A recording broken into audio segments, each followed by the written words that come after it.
The movie starts off with this man in his perfectly shaped afro doing a commercial for an alcoholic bev. But between me and you, my lips are not touching no anaconda bev. If it got a giant snake wrapped around the bottle, I'm good. And he started giving us vocals. I'm still good on the snake drink, but I'm impressed. I don't know why it started like this. The camera cuts over to this cutscene where 3 black gang leaders are having a meeting with this strange man in the limo. I guess he's like the big worm of the movie. And everything was going smoothly. He was glazing them up like an early chef at Krispy Kreme, calling them the best of the best, the cream of the crop, until the man in the limo called one of them an impersonator. And this dude started talking like Shakespeare. Like, I'm now not inclined to believe you. Man was spamming slang like he spends all day on TikTok instead of reading a book. Like, one book won't hurt. So he ends up getting blitzed up by the arthritis brigade, which pissed me off a little. Like, I understand why he had to go. His fit was atrocious. But being dropped by a geriatric sharpshooter is wild. Their arthritis didn't mess up the squeeze. They got that type of wrist strength, finger strength. So we move on, and James Gordon comes to the scene giving us some brief insight. Apparently this man's brother moved things. He should have moved his brother to another store and got him a better fit. Anyway, with his trip to the afterlife, the city was about to go up, about to be trending with the Leaf Village once his death hit the airways. The entire time, his brother was Michael J. White, aka Black Dynamite. And they did a good job introducing this character. I need my documentary to start like this. Beating ass and eating that. Wait, hold on. I don't do the latter. That was a joke. I can't even eat candy yams during Thanksgiving. I don't like the texture. The cameraman cuts over to Dynamite knocking on the door like he was a door-to-door salesman looking for somebody named Nipsey. And this old, unexpected lady answered the door. She was like, no, there's no Nipsey here. Tell me why Dynamite did not give a had that old lady backsliding across the floor like it was a Swifter. I know she didn't think she was gonna be eating the door for supper. And Dynamite not being all bad, he went over there and made sure she wasn't choking on the door. But this nigga here came after the old lady was turned into a Macy Day parade float with a Louisville Slugger in his hand. You had a weapon the entire time. Why didn't you answer the door? Never mind. That was answered very quickly. After he was sent next door into his neighbor's house like he was asking for sugar. And Dynamite just ran his pockets for a roll. All that money, next time buy a pistol. That's all I'ma say. Not everyone's built for melee weapons. It's a skill. So apparently the money wasn't even for himself. He did it to help Honeybee. And you know what's the funny thing about it? She expressed her gratitude that Dynamite stepped in as a girl's interim pimp. Niggas about to get an Oscar for best support pimp role. Now I know this is not important, but Honeybee told him that his nunchucks had their chain replaced and bearings oiled. I'm expecting a master class with those nunchucks, because why else would you bring attention to it? Now it's time to push the plot into full gear. Honeybee came into Dynamite's office and told him that she needed to leave because her nephew Bucky OD'd and he's in the hospital right now. And you know what this nigga Dynamite said? Where is Bucky and what has he had? My guy, she just said he OD'd.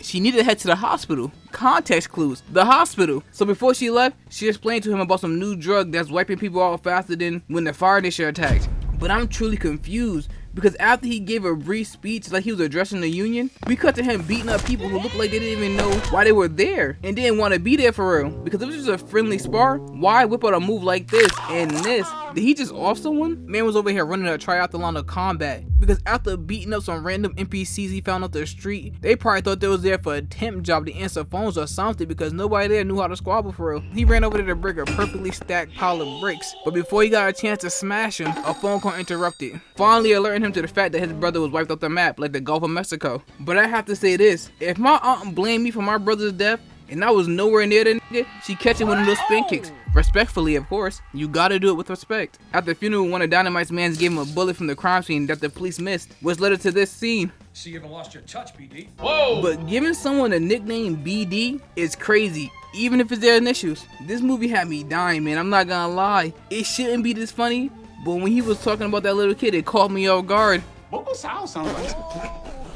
So the CIA showed up to Dynamite's house because he used to work in the CIA with him, O'Leary, and they were warning him not to have bodies hitting the floor like when Michael Jackson was looking at them girls having them faint, because they knew he was gonna paint the town red like he was Van Gogh for his brother's killer. But come on, send your best people when making a threat. At least make it viable. With this level of personnel you send, I'm inclined to believe Ashton Kutcher is right outside waiting to punk me, because there's no way you're sending this to disrespect me. We changed scenes and Dynamite had a meeting with this man for some information about his brother, but this nigga's comedic rhyme scheme had me wanting to partake. I don't have no rhymes right now, but if I did, trust me, you'll be the first to hear it. The information he gathered led him to this nigga right here, Cream Corn, and I'm sorry, he was trying to talk his name up with the ladies, but nah, nigga, it's not one of them ones. He was too busy trying to make himself seem tough, like he was Aaron the plumber, ready for any squabble, but had that confidence right from a mid-sentence. Had him hopping up and skedaddling, like damn. He couldn't even fake tough a little, at least say something like, let's take it outside, then run. Man turned to no allows from a single glance from Dynamite. Getting chased while wearing something that make you like Blank Man is crazy. Man transformed to a super bitch, but he was moving in them hills, and I can't lie to you, very reminiscent of the hoe from Boondocks. Can't remember her name right now, but Dynamite wasn't that far behind when he did this. And what was the point? Dynamite just cleared a gate. This trash can can't be more than 3 feet tall. Those rollers in his head are juicing this nigga's brain like the bully from Cory in the House. First super bitch, now he thinks he's Donkey Kong? I guess. Look at this. They didn't know, but they f***ed around right here and dropped $300 worth of eggs. That's like gold for niggas who like protein. Tell me why at a certain point of the chase, they lost the plot and started racing. Even though Cream Corn was dressed like a lightning bolt, he lost, getting his guts played with the moment he landed. Like he had some of that street food we be seeing off TikTok. And after being T-posed off the roof, reminiscent of a father-son bonding moment between Michael and Blanket, he got to singing like he was auditioning for X Factor. The camera cut to this pool hall. And I can't tell you why, this is not important to the movie, but every time I see denim on denim, I get so mad. Like my mom just canceled my World of Warcraft account.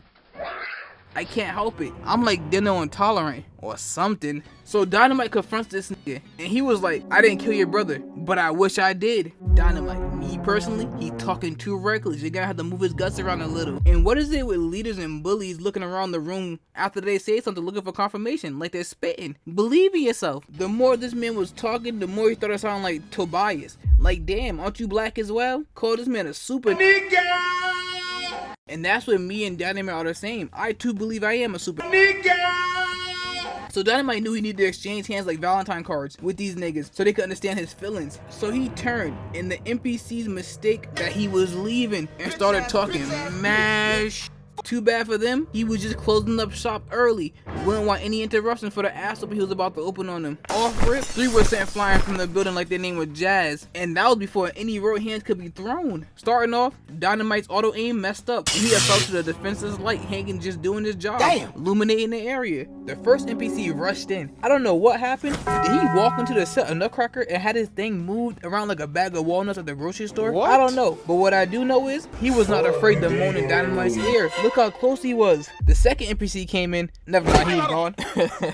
See, they were actually getting smarter. 3 and 4 came in at the same time in tandem. Too bad 2 times 1 is still ass. Imagine you look over to your friend and be like, yeah, let's jump him. Just to have both of your attacks blocked at the same time. Then hit with a double backhand. Just go ahead and stand on the corner. Since you are pure ass, might as well sell some. And let's not skip past them. Help these niggas. I am not joining a game that doesn't understand the art of jumping. Like that should be the first thing we learn. And he shouldn't even be here. This man is petrified. Go ahead, button up your shirt all the way. Only niggas that know how to let their hands loose can rock that style. NPC number 1 got back up just to piss me off. This man hit a shimmy run. All that movement to go nowhere. Setting himself up for a sweet gut music. Had his bowels singing. I'ma say this. Whoever's controlling these characters must be using a Mad Cats or a Switch Joy-Con with a stick drift, because they're just standing there waiting for their help in a feet, like they put their order in online. In blue shirt, look at this nigga. Dynamite had time to hit a pose, and he is still all the way back there. At least pretend like you want to get active. Take your jacket off or something, make it believable. But why are we looking at shadows and we see the boss just standing there like Lacey after Ron got slapped? Like you can squabble too.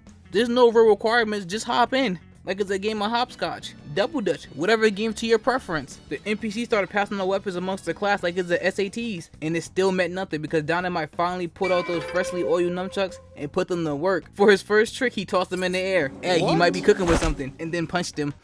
I don't know why he took the nunchucks out. Don't worry though, the nunchucks seen some action, showing the NPCs they were nothing but fodder. But Orange Shirt was the only smart one and pulled out an equalizer, a Glock, giving the boss a chance to put his Crocs in sports mode and dip. It was a good thing he left. This elite nigga came in and saved Dynamite. Smoothest kick, disarm I think I ever seen, allowing Dynamite to chase the boss while he stayed back and squabbled. Tell me why Orange Suit stood there while Bullhorn gave a talking dialogue like he was valedictorian giving a speech. An unskippable encounter like watching Goku turn Super Saiyan, rocking like he was still on a selection screen waiting to be chosen as a character. All that wobbling, he could have been bent down and attempted to grab that gun. Instead, waited until Bullhorn attacked him like it was a turn-based squabble.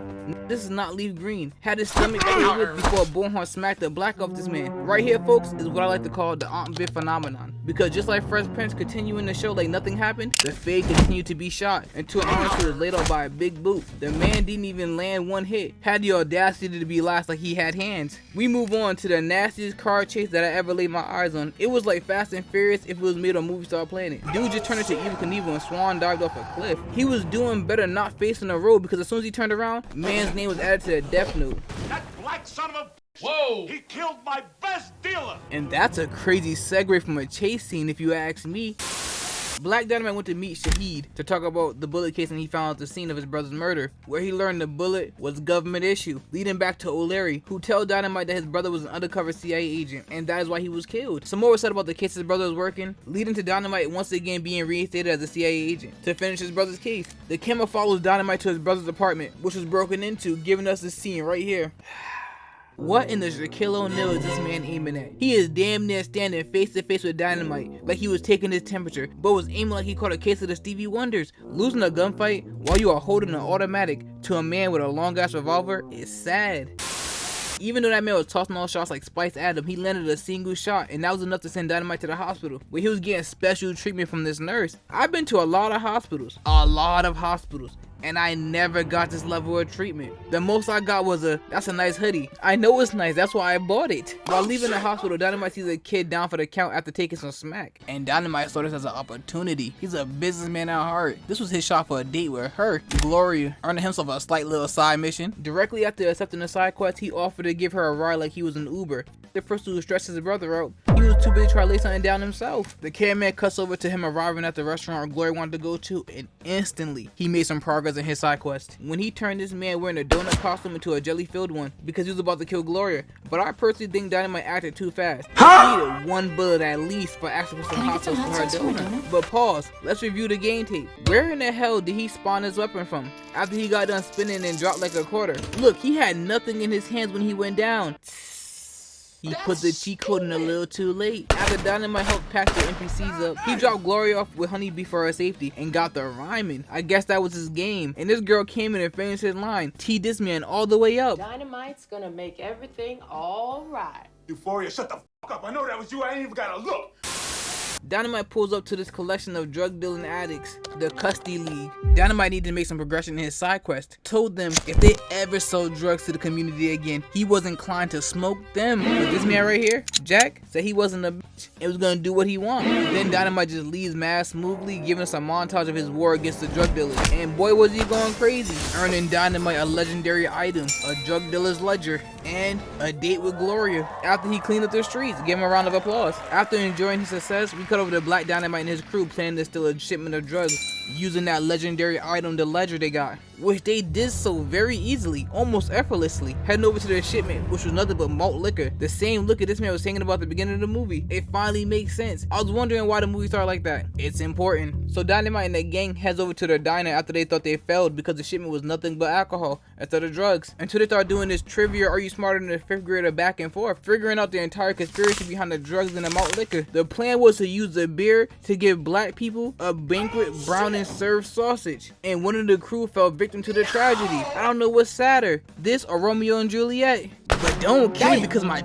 small. You tell me I can't get a DDL or something? I have to eat lead for it.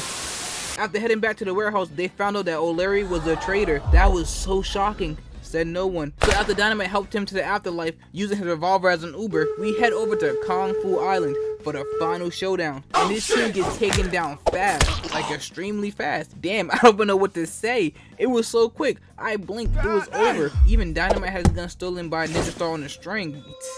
A ninja star on a string. Bullhorn lacked what I like to call situational awareness. I'm pretty sure everyone calls it that. That's besides the point. This man thought he can challenge this last airbender looking motherfucker and was hit with a 3-point decapitation. Damn. Look at this nigga's pose. Hands behind the back. He didn't even need to see where he was aiming. And Bullhorn went out sad. Dynamite discarded his head like a pair of drugs when you have the runs. What? Because it was time to squabble. Ninja number 1 ran in, jumping sidekick, just to get a mid-air vasectomy. Second ninja approached trying his luck with a kick, only to have his taste knocked out his mouth, then disrespected. And see, Dynamite understands the art of spin kicking, use the momentum from the last kick to utilize another kick. Come on. Him, Blade, Leroy, the spin kick demons, unstoppable. The other three was handled with quick efficiency, like Dynamite hands were hired by Prime, same day delivery, until it was him and the master face to face on Dolo. And they started moving low key, like they were preparing for the part you got served, like they were about to dance it out. But they started off with the same move, just mixing. But it was an even stalemate until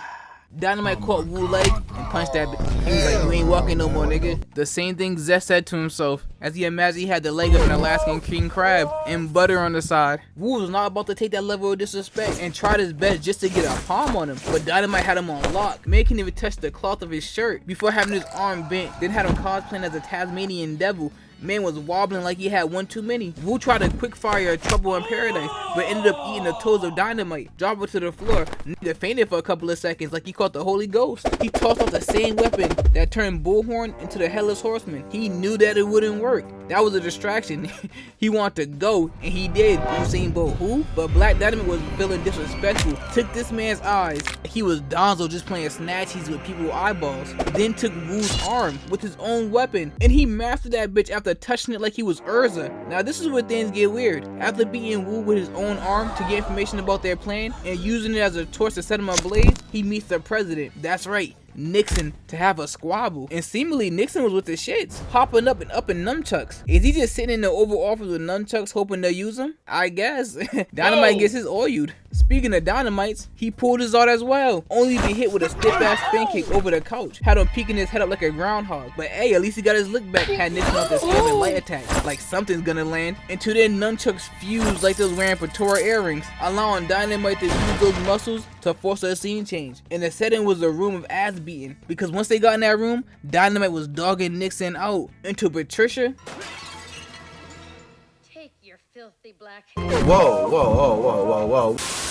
but even with her interference, Nixon was free eats. He couldn't even capitalize on the distraction, probably because he thought he was Scott McCall and started roaring before he ran. Dynamite might also have the unisex fist of justice because he saw Patricia was tired and allowed her to get some rest with a healthy backhand. But this lit a fire underneath Nixon's ass as he flying sidekick Dynamite into another scene change. But that fire did not last long, just like a sparkler, because he was back to getting the beast put on him by Dynamite. Had him stumbling and bumbling to grab an old ass pistol. The only gunpowder that should be in there is the sands of time. But then Abraham Lincoln came in and helped him like it was a tag team match, ensuring Dynamite's win. I did not expect Abraham Lincoln to come in at the end. I'm not gonna lie to you, the movie was wild. I hope you enjoyed. Until next time, take care.